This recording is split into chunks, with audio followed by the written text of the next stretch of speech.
मान लीजिए हम लेवल 5 में फॉरवर्ड कर दिए, मतलब हम छोड़ दिए और हमको आगे नहीं पता कि मेरा रैंक कितना है। तो अगर वहाँ पे भी नहीं हुआ तो ये भी हम हाथ से चला जाएगा सर। नहीं तो फिर वापस से रिजल्ट बनेगा।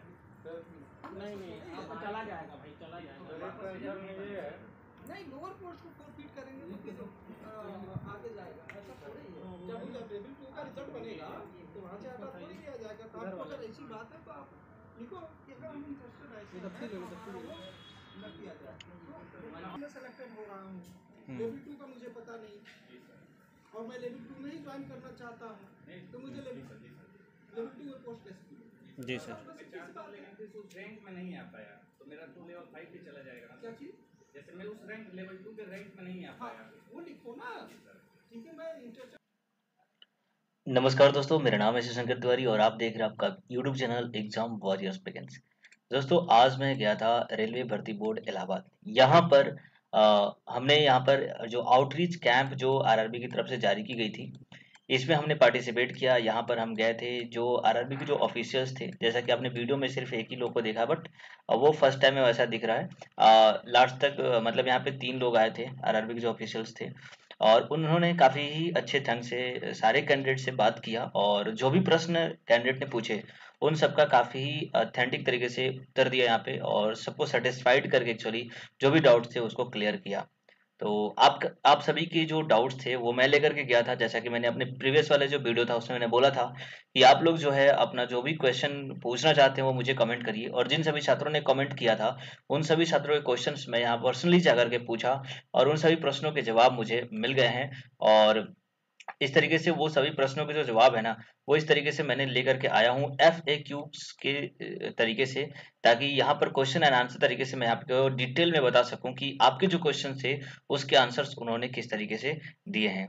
देखिए, हुआ क्या कि जब हम यहाँ पे पहले गए तो उन्होंने एक फॉर्म दिया था, ठीक है। उस फॉर्म पे आपको वहां पर अपना नेम लिखना था, इसके बाद रजिस्ट्रेशन नंबर लिखना था, और इसके बाद लिखना था कि CVT आपने आपने क्वालिफाई किया या नहीं किया, वो यस और लिखना था या नो लिखना था, ऐसा करके। और इसके बाद जो ऑब्जेक्शन है वो उसके लिए कॉलम बना हुआ था, उसमें आप एक से ज्यादा कितने भी क्वेश्चंस पूछ सकते थे, ठीक है। इसके अलावा पर्सनली भी जो आपको क्वेश्चन पूछना था वो सब कुछ यहाँ पे रेज किया जा सकता था। तो काफी सारे कैंडिडेट आए थे, लगभग मेरे को 20 से 25 कैंडिडेट यहाँ पे आए हुए थे जब मैं गया हुआ था, ठीक है। 11 बजे मैं पहुंच गया था वहाँ पे। तो 20 से 25 कैंडिडेट धीरे धीरे करके आते गए थे, और सभी छात्रों के पर्सनली उन्होंने सभी क्वेश्चंस के आंसर दिए। काफी एक्चुअली वीडियो रिकॉर्ड करने के लिए उन्होंने मना कर दिया था, इसलिए मैंने कंप्लीट वीडियो रिकॉर्ड नहीं कर पाया, स्टार्टिंग में ही थोड़ी सी बना पाया हूँ, तो वो आपने देखा। बट मैं वहां पे गया था, पर्सनली मिल करके आया हूँ। तो ये सभी प्रश्न और इसके अलावा बहुत सारे क्वेश्चन जो आपने अपने मेरे टाइपिंग में कमेंट में जो आपने दिया हुआ है, उन सभी क्वेश्चंस को मैं यहाँ पे लेकर के आया हूँ। तो वन बाय वन करके उन सभी प्रश्नों को यहाँ पर देखेंगे, और आपके जो क्वेश्चंस हैं उनका आंसर आपको काफी ही अच्छे तरीके से यहाँ पे मिल जाएगा। तो वीडियो को अंत तक देखिएगा। वीडियो अगर पसंद आए तो जरूर आप इसे लाइक करिए, क्योंकि आपकी वजह से आपकी जो डाउट्स है ना वो सारी की सारी यहाँ पे क्लियर हो जाएंगी। इसके अलावा चैनल को सब्सक्राइब करिए, ताकि आगे रिलेटेड जो भी आपके डाउट्स हों रेलवे से रिलेटेड, वो सारे के सारे यहाँ पे क्लियर हो जाएंगे। उससे रिलेटेड जो भी अपडेट्स आएंगे रेलवे से वो आपको यहाँ पे मिलते रहेंगे। तो इसलिए सब्सक्राइब जरूर कर दीजिएगा और दोस्तों के साथ शेयर भी करिए, ताकि सभी के जो डाउट्स हैं, अगर आपसे कॉमन डाउट यहाँ पे मिलते हैं तो जरूर उनका भी क्लियर हो जाएगा। इसके अलावा जो क्वेश्चन मैं यहाँ पे लगभग 20 से 25 क्वेश्चन लेकर के आया हूँ, उन सभी प्रश्नों में इसके अलावा भी अगर आपका कोई प्रॉब्लम है, कोई डाउट है, तो जरूर कमेंट करिएगा। जो भी छात्रों की से बात हुई, जहाँ उतने जितने छात्र बने थे, उन सभी के अपने अपने क्वेश्चन थे, उन सभी क्वेश्चनों को मैं सुना, और जितना मुझे याद आया या फिर मैक्सिमम क्वेश्चन को मैंने यहाँ पे लेकर के रखा है। इसके अलावा भी कुछ छूट जाता है तो आप जरूर मुझे पूछिएगा, उसका भी आंसर मैं देने की कोशिश करूंगा। तो चलिए, सबसे पहला क्वेश्चन जो है यहाँ पर पूछा गया था कि यदि कोई छात्र लेवल 6 में सिलेक्टेड है और लेवल 5 की पोस्ट चाहिए तो क्या करना होगा, है ना। सबका कॉमन सा डाउट है, और बाकी काफी सारे छात्र वहां पे जो आए थे उनका यही प्रश्न था कि वो चाहते हैं लेवल 5 की पोस्ट की प्रायोरिटी फर्स्ट पे दिए हैं और लेवल 6 में क्वालिफाई हो चुके हैं, तो क्यों उन्हें लेवल 6 में बुलाया जा रहा है ना। तो ये कॉमन क्वेश्चन था, बहुत सारे कैंडिडेट ने पूछा था। इवन एक कैंडिडेट आए थे जिनका लेवल 6 में हुआ भी था, वो लेवल 5 में चाहते हैं जॉब करना। तो देखो, उनका जो सिंपल सा आंसर ये था कि लेवल 6 की जो जॉब है ना, उसकी ग्रेड पे कहीं ना कहीं लेवल 5 से ज्यादा है। इस हिसाब से आरआरबी ने छात्रों के हित में सोच करके ये रिजल्ट लेवल 6 का पहले दिया और उसको पहले कंप्लीट कर रहे हैं, ताकि आप अगर एक ज्यादा पोस्ट ज्यादा सैलरी के लिए एलिजिबल हो, तो क्यों आप छोटे पोस्ट और कम सैलरी वाली पोस्ट को ज्वाइन करोगे। बट फिर भी अगर आप चाहते हो कि नहीं मुझे लेवल 5 की ही जॉब चाहिए, कम कम वाली चाहिए, या फिर लेवल 2 की ही जॉब मुझे चाहिए, मुझे लेवल 5 और 6 की नहीं चाहिए, तो ऐसे में आपको क्या करना है कि जा करके वहां पे जब भी आपका डीवी का डेट है उस डेट में आपको जाना है और वहां पे आपको बताना होगा कि मुझे ये पोस्ट नहीं चाहिए और मुझे जो आगे आने वाले जो रिजल्ट्स हैं उनका मुझे वेट करना है और मैं उनमें लेना चाहता हूँ। तो इन्होंने कहा कि देखिए ऐसा है कि उसमें रिस्क है, ठीक है, और टाइम में भी आपको वेट करना पड़ सकता है क्योंकि अभी उसका रिजल्ट अभी आने वाला नहीं है, कुछ टाइम लगेगा। ऐसे में अगर आप रिस्क लेना चाहते हैं तो जरूर लीजिए, उसमें आपको कोई प्रॉब्लम नहीं है, आप छोड़ सकते हैं लेवल 6 की डीवी और मेडिकल को, लेकिन बता करके छोड़ना है, ये बात है। ऐसा नहीं कि आप जाए ही ना तो आपको बाहर कर दिया जाएगा, ये आपको ध्यान में रखना है, ठीक है। इसके बाद जो दूसरा क्वेश्चन था जो कि मेरे कमेंट बॉक्स में किसी स्टूडेंट ने टाइप किया था, उन्होंने बोला था कि पीडब्ल्यू टाइपिंग जो पीडब्ल्यूडी के जो कैंडिडेट हैं अगर वो टाइपिंग एक्सेप्ट करना था उनको, ठीक है, तो अगर ऐसा कर दे तो क्या उन्हें टाइपिंग पोस्ट मिलेगी? ठीक है, तो मैं पर्सनली इस क्वेश्चन का पूछा था, उन्होंने बताया कि बिल्कुल मिलेगी, क्योंकि अगर वो टाइपिंग के लिए एलिजिबल नहीं होते, अगर पीडब्ल्यू कैंडिडेट टाइपिंग पोस्ट के लिए एलिजिबल नहीं होते तो उनसे फॉर्म में इसके लिए प्रायोरिटी ही नहीं मांगी गई होती। कहीं ना कहीं वो टाइपिंग पोस्ट के लिए प्योर एलिजिबल हैं, इसीलिए वो उनको टाइपिंग एक्सेप्टेड करने के बाद भी वो टाइपिंग पोस्ट उन्हें मिल सकती है, ठीक है। तो ये उनका आंसर था। आगे देखते हैं अगला प्रश्न जो पूछा गया था, डॉक्यूमेंट सर्टिफिकेट चाहिए, डॉक्यूमेंट में पूछा गया था कि सर्टिफिकेट ही देना पड़ेगा यानी कि डिग्री ही देनी पड़ेगी या प्रोविजनल से भी हो जाएगा। तो देखिए ये क्वेश्चन जो था उसमें उन्होंने बताया कि अगर आपके पास सर्टिफिकेट नहीं है तो आप प्रोविजनल बनवा सकते हैं, कॉलेज से आपको इशू हो जाएगा, आप प्रोविजनल लेकर के जाइए तो भी आपका काम हो जाएगा, लेकिन आपको एट द टाइम बाद में भी आपसे जब मांगा जाएगा तो सर्टिफिकेट आपको देना पड़ेगा, ठीक है। तो ये जो डाउट थी काफी क्लियर तरीके से, काफी अच्छा लगा वहां पर जाकर के बात करना। अगर आप भी आसपास कहीं आरआरबी से पास में है तो डेफिनेटली आप जाइए, अभी कल भी टाइम है, कल भी आप जा सकते हैं, ठीक है, पूछ सकते हैं, आपके सारे डाउट्स को काफी ही अच्छी तरीके से क्लियर किया जा रहा है, ठीक है। अगला जो क्वेश्चन था जो ज्यादातर स्टूडेंट का डाउट था, मेरे कमेंट में भी आया था, ईडब्ल्यूएस सर्टिफिकेट को लेकर के कि ईडब्ल्यूएस सर्टिफिकेट कब का बना होना चाहिए, ठीक है। तो ये इस क्वेश्चन के लिए उन्होंने पूरा का पूरा वो नोटिफिकेशन जो दिया गया था अभी जो बाद वाला जनवरी या फरवरी के टाइम पे, तो उस नोटिफिकेशन को वो लेकर के मेरे सामने आए थे, उसमें उन्होंने पूरा मेंशन जो लिखा हुआ था उसमें उन्होंने दिखाया, उसमें लिखा हुआ था कि डॉक्यूमेंट, अगर जैसे उसमें पहले जो नोटिफिकेशन था उसमें क्या था कि 2017-18 का बना होना चाहिए, 2017-18 का बना होना चाहिए ऐसा लिखा हुआ था, लेकिन बाद में इसे अमेंडमेंट कर दिया गया और उसमें बोला गया था कि अगर आपके पास 2017-18 का नहीं है तो 2019 के बाद के भी इशू किए गए डॉक्यूमेंट भी यहाँ पर लिए जाएंगे, मतलब एक्सेप्ट किए जाएंगे, ठीक है। तो ये बात वहां पे बताई गई थी, तो इससे उन्होंने कहा कि आपका कभी का भी ईडब्ल्यू सर्टिफिकेट बनाओ, बस वो डीवी के पहले का होना चाहिए, डीवी की जो डेट है उस डीवी की डेट के पहले के ईयर्स का बना होना चाहिए, चाहे वो 2019-20 का हो, 20-21 का हो, 21-22 का हो, वो सब यहाँ पे वैलिड माना जाएगा, उसमें किसी भी तरह का कोई डाउट नहीं होना चाहिए, ठीक है। और दूसरी बात इसमें ईडब्ल्यू सर्टिफिकेट से ये पूछी जा रही थी कि कौन से सीओ लेवल का बना होना चाहिए या डिस्ट्रिक्ट लेवल का या फिर सेंट्रल का या फिर स्टेट का। देखो इससे कोई लेना देना नहीं है, बस आपके पास ईडब्ल्यू सर्टिफिकेट होना चाहिए कि आपके डिस्ट्रिक्ट में ही बनता है, स्टेट से ही बनता है, तो स्टेट के द्वारा जो जो भी जारी कर रहा है ना, स्टेट के द्वारा आपकी स्टेट में आपके तहसील में जो जारी कर रहा है, चाहे सीओ जारी कर रहा है चाहे और भी कोई दूसरे उस लेवल के ऑफिसर जारी कर रहे हैं, तो उसे वैलिड माना जाएगा, उसमें कोई प्रॉब्लम नहीं है।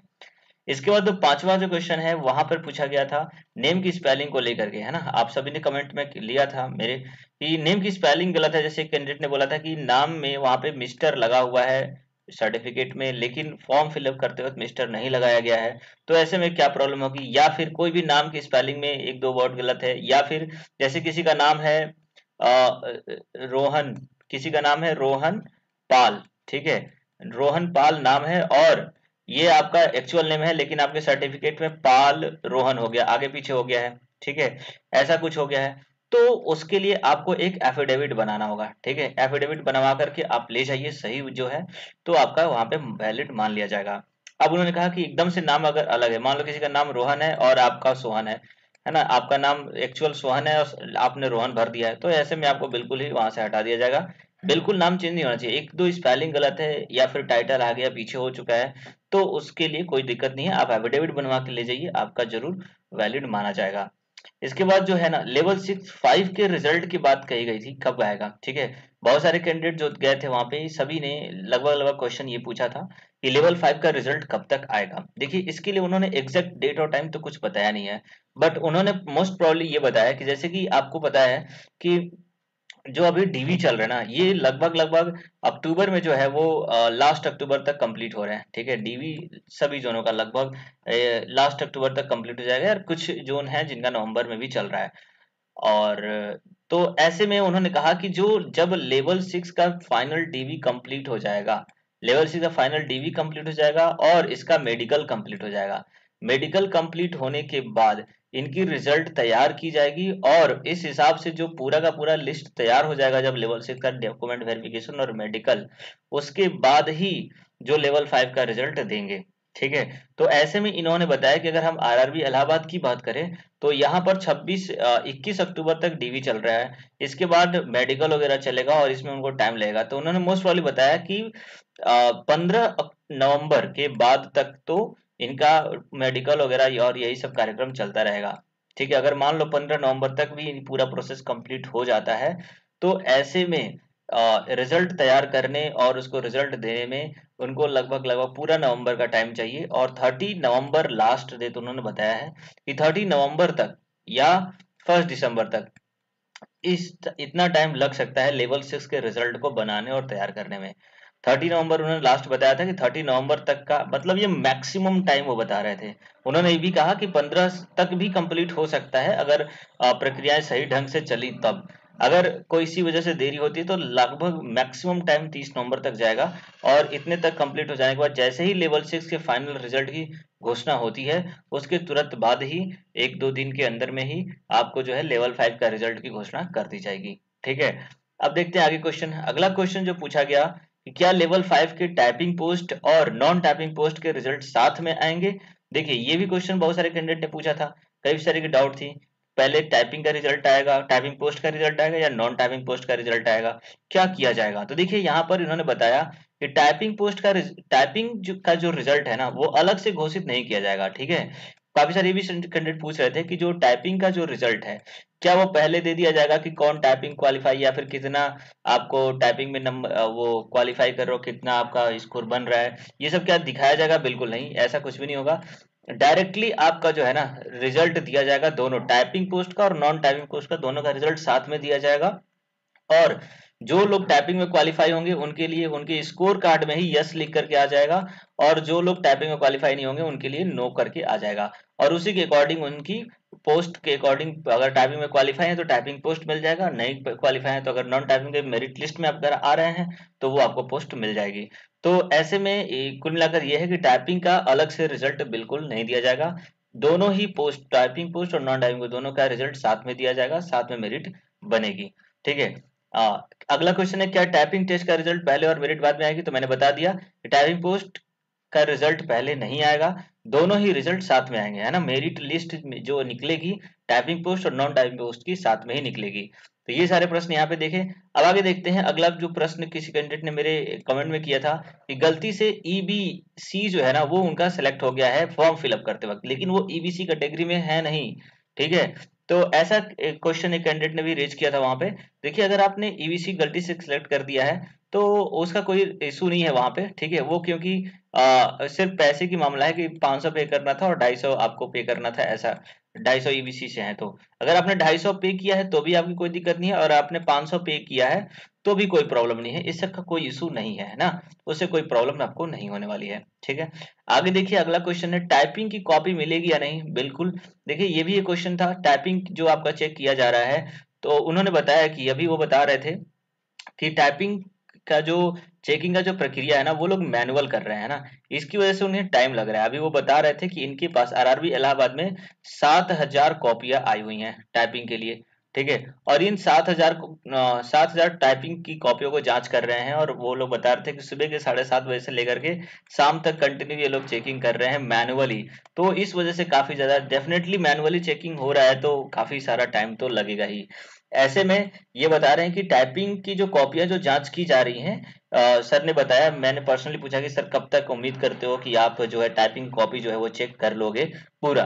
तो उन्होंने कहा कि हम जो है इसको बता रहे हैं वो कि लगभग लगभग 6 अक्टूबर तक वो बता रहे हैं ना, नहीं अभी टाइम लगेगा, इससे ज्यादा का उन्होंने बताया कि अभी जो है ना 6 नवंबर शायद उन्होंने डेट बताया कि यहाँ तक जो है हम टाइपिंग की कॉपी जो है वो चेक कर लेंगे। ठीक है, 6 नवंबर तक का उन्होंने डेट दिया है कि 6 नवंबर तक हम लोग टाइपिंग कॉपी चेक कर लेंगे।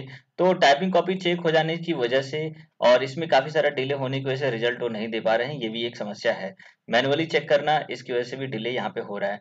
खैर वो लोग उन्होंने बोला कि हम कोशिश कर रहे हैं कि जल्दी से जल्दी जितना हो सके इसको कंप्लीट किया जाए और कोई भी ऐसी इशू ना आए जिसकी वजह से लोगों स्टूडेंट में किसी भी तरह का ऐसा प्रॉब्लम आ जाए जिसकी वजह से, जैसे ट्विटर कैंपेन को भी लेकर के उन्होंने बात किया कि काफी सारा आप लोग ट्विटर कैंपेन कर रहे हो या फिर इस तरह की बातें की जा रही हैं कि ट्रेन जला देंगे, है ना, धमकियां मिल रही हैं। तो वो चाहते हैं कि ऐसा कुछ भी ना हो, किसी भी तरह का कोई वायलेशन क्रिएट ना हो जिसकी वजह से फेयर तरीके से इन सभी चीजों को वो हैंडल करने की। उन्होंने कहा कि टाइपिंग को अगर हम कंप्यूटर से करते हैं तो उसमें कभी-कभी एरर हो जाते हैं और उस एरर को हम लोग कंसीडर नहीं कर सकते। एरर की वजह से काफी सारा फॉल्स यहाँ पे आपको मिल सकता है रिजल्ट, जिसकी वजह से वो मैनुअल यहाँ पे कॉपी को चेकिंग की जा रही है, इसकी वजह से टाइम लग रहा है। तो मेरे ख्याल से अगर टाइपिंग का रिजल्ट भी अगर वो देना चाहें तो नवंबर से पहले बिल्कुल भी नहीं आएगा, है ना। और फाइनली टाइपिंग का और मेरिट लिस्ट सब साथ में आना है, तो आपको एक्सेप्ट करना चाहिए कि लास्ट नवंबर तक ही लेवल 5 का रिजल्ट जो आएगा। इसके बाद देखिए लेवल 6 की ज्वाइनिंग कब होगी। बिल्कुल, लेवल 6 की ज्वाइनिंग की बात करें तो देखो अभी डीवी चल रहा है, मेडिकल चल रहा है, तो यहाँ पर ज्वाइनिंग के लिए उन्होंने कहा कि ज्वाइनिंग कराना हमारा काम तो नहीं है, इनका काम है सिर्फ और सिर्फ रिजल्ट और पैनल भेजना बोर्ड को, और ये रिजल्ट और पैनल भेज देंगे बोर्ड को। ज्वाइनिंग कब होगी, कैसे होगी, वो सारी प्रक्रियाएं जो है वो बोर्ड का काम है और वही करेगी। तो एग्जैक्ट डेट और टाइम इसके लिए उन्होंने कुछ भी नहीं बताया है। इसके बाद है क्या कि सभी लेवल का फाइनल रिजल्ट कब तक आ जाएगा। एक ऐसा भी प्रश्न पूछा गया कि जो लेवल 2, 3, 4, 5 जितने भी लेवल्स हैं सभी लेवल को कंप्लीट रिजल्ट कब तक मिल जाएगा। तो उन्होंने लास्ट जो टाइमलाइन बताई है मार्च टू अप्रैल बताया है कि मार्च टू अप्रैल, ठीक है, 2023 में ना अप्रैल तक इन्होंने बताया कि हम उसको कंप्लीट करा लेंगे एनी हाउ। सभी ही लेवल का जो है डीवी और मेडिकल कंप्लीट हो जाएगा, यानी कि लेवल 2 का कुल मिलाकर के ये समझ लीजिए कि लेवल 2 क्योंकि लास्ट है तो इसका जो डीवी और मेडिकल होगा मार्च तो आ ही जाएगा, मार्च और अप्रैल तक इन्होंने बोला है कि कंप्लीट करा लेंगे। ठीक है, इसके बाद जो प्रश्न है ये पूछा जा गया था कि क्या सभी आरआरबी का रिजल्ट साथ में आएगा। ठीक है, तो उन्होंने कहा देखो आरआरबी का जो एग्जाम होता है सीबीटी 2 वो एक साथ में होता है। ठीक है, बाकी जो आगे की प्रक्रियाएं होती है जो जैसे कि रिजल्ट को तैयार करना, डीवी करना, मेडिकल करना, ये सभी अलग अलग आरआरबी अपनी अपनी टाइमलाइन के अकॉर्डिंग काम करती हैं। तो इस हिसाब से सभी आरआरबी का एक साथ रिजल्ट नहीं आएगा।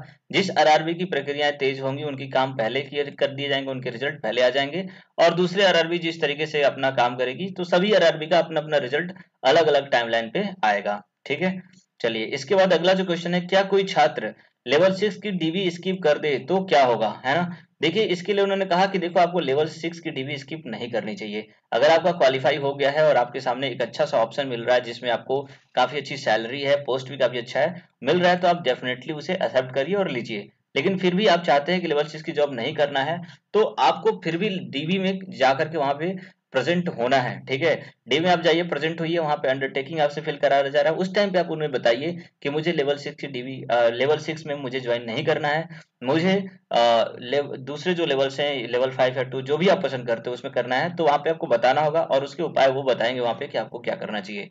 ठीक है, फिर उन्होंने कहा कि आप जरूर मेडिकल करा लीजिए, डीवी करा लीजिए, क्योंकि उससे क्या होगा कि आपकी डीवी चेकिंग हो जाएगी, आपका मेडिकल भी आपको पता चल जाएगा क्या स्टैंडर्ड है, और इस हिसाब से आप अपने आप को एलिजिबल समझ पाएंगे कि उस पोस्ट के लिए हैं भी या नहीं है। ठीक है, आगे जो पूछा गया यदि लेवल 6 की मेडिकल स्टैंडर्ड को क्वालिफाई नहीं कर पाते हैं तो क्या दूसरे लेवल में सिलेक्ट होंगे। देखिए इसमें दो बातें हैं। पहली बात तो ये है कि जैसे अगर हम लेवल 5 की बात करें तो लेवल 5 में ही कई सारी पोस्ट हैं, है ना। कुछ पोस्ट के लिए जो है A2 स्टैंडर्ड मांगा गया है, कुछ पोस्ट के लिए A3 स्टैंडर्ड मांगा गया है। ठीक है, तो अगर लेवल 5 में ही मान लीजिए आप हैं, अगर आप A2 स्टैंडर्ड को क्वालिफाई नहीं करते, आपका स्टैंडर्ड A3 आता है, तो A3 के लिए जिन पोस्ट जिन पोस्ट के लिए A3 स्टैंडर्ड मांगा गया है और उन पोस्ट में आपकी मेरिट में लिस्ट में नाम है तो भी आपको कंसीडर किया जाएगा, आपको पोस्ट दिया जाएगा। वैसे ही लेवल 6 में भी अगर आपका जब मेडिकल होगा और वहां पर मान लो A2 स्टैंडर्ड मांगा गया है और आप A2 स्टैंडर्ड नहीं लेकर आ पाते हो, बट दूसरे किसी भी लेवल में या फिर सेम लेवल में अगर आप का दूसरा कोई भी स्टैंडर्ड मान लो A3 आता है या फिर B1 आता है, कोई भी स्टैंडर्ड आता है और जिस लेवल के लिए B1 स्टैंडर्ड बोला गया है या A3 स्टैंडर्ड बोला गया है उस लेवल में भी आप मेरिट लिस्ट में आपका नाम है तो आपको डेफिनेटली पोस्ट मिलेगी। कुल मिलाकर यह है कि अगर आप मेरिट में हैं, ठीक है, आपका नाम मेरिट लिस्ट में है तो आपको किसी भी मेडिकल स्टैंडर्ड के लिए आपको कोई दिक्कत नहीं करी जाएगी यहाँ पर, ठीक है। तो ये आपको समझना है, ठीक है। तो आपको मेडिकल के लिए मेडिकल की वजह से आपको यहाँ पे बाहर तभी किया जाएगा जब आप मेरिटोरियस नहीं है। अगर आप मेरिट में हैं, है ना, और आपका मेरिट में किसी भी मतलब पोस्ट के लिए आप मेडिकल स्टैंडर्ड में अगर फिट हो जाते हैं तो वो पोस्ट आपको मिल जाएगी, ठीक है। कुल मिलाकर के ये बातें बताई गई हैं। तो ये सारी बातें हैं, उम्मीद करता हूँ आपको सारी क्वेश्चन के आंसर आपको समझ में आ गए होंगे और जो भी डाउट है वो सारे डाउट आपने जो मेरे कमेंट में पूछा था वो मैंने आपको यहाँ पे बता दिया। इसके अलावा आपको कोई भी डाउट होता है और कोई क्वेश्चन पूछना चाहते हैं तो मेरे कमेंट में जरूर से कमेंट करिए। आपको सारे डाउट्स के प्रॉब्लम मुझे जैसा लगा वो अगर मेरे को टाइम मिला तो मैं दोबारा वहां पे जाऊंगा, दोबारा से पूछ सकता हूं। अगर मुझे पता रहेगा तो डेफिनेटली आंसर आपको कर दूंगा, ठीक है। तो वीडियो कैसा लगा मुझे कमेंट करके बताइए। अगर अच्छा लगा है तो लाइक तो कर दीजिए प्लीज, आपसे रिक्वेस्ट है, एंड शेयर करिए अपने दोस्तों के साथ ताकि ज्यादा से ज्यादा दोस्तों को जो भी कॉमन सा डाउट है उन्हें पता चल जाए, ठीक है। और चैनल को अभी तक सब्सक्राइब नहीं किया तो आप इसे सब्सक्राइब करिए ताकि रेलवे से रिलेटेड जो भी अपडेट्स हो आपको यहाँ पे फ्रिक्वेंटली मिलती रहेगी। चलिए तो आज के लिए इतना ही रखेंगे, आपकी मिलते हैं नेक्स्ट वीडियो में। आपका दिन शुभ रहे। जय हिंद, जय भारत।